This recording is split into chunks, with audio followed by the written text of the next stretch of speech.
Hey everyone, Value Add Mike here today to discuss what is your highest and best use of time.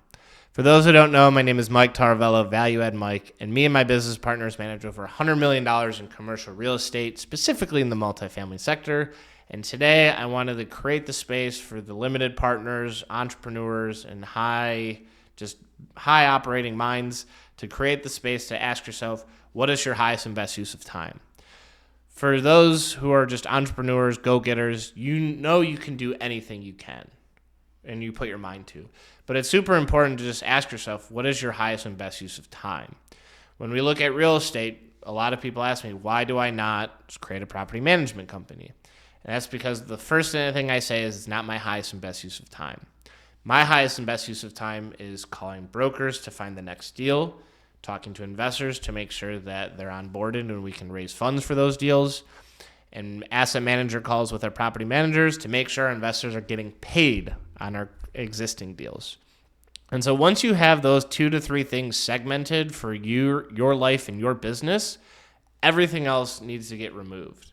And so when we looked at this process, we really were looking at virtual team members to really offset and leverage their time and their skill set to delegate a lot or remove a lot of tasks off of our plate. Because Tim Ferriss said it best, is the first thing you need to do is eliminate and then delegate. And so when we were looking at it, there's a lot of tasks you get bogged down with, like checking emails. I know everyone loves a good email, but you got to remove that from your plate so that you can continue to do your highest and best use of life and work. Because as high net worth individuals or operators, yes, I'm sure you could figure out multifamily, but really, do you want to create that another job or that another business that you have to learn and grow and scale yourself?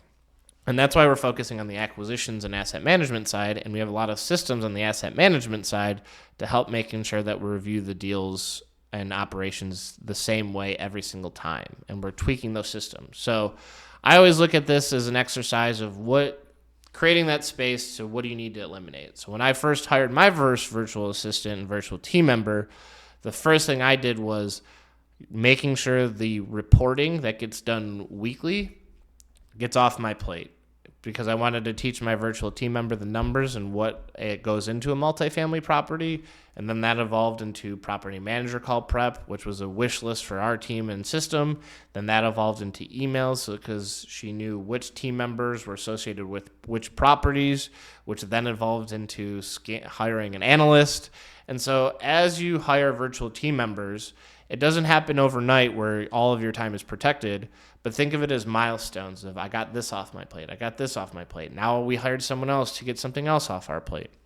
And it continues to grow and scale. And it really protects your time so that you can do your highest and best use, so that you can spend more time with your family, you can spend more time talking to operators, you can spend more time doing those high dollar or priceless tasks of spending time with people to protect it. So if you need help hiring a virtual team member to help protect you from doing all the other things that aren't your highest and best use of tasks, please reach out to me. I'm happy to help serve. Make sure you like, comment, subscribe to the channel. And until then, we'll see you next time.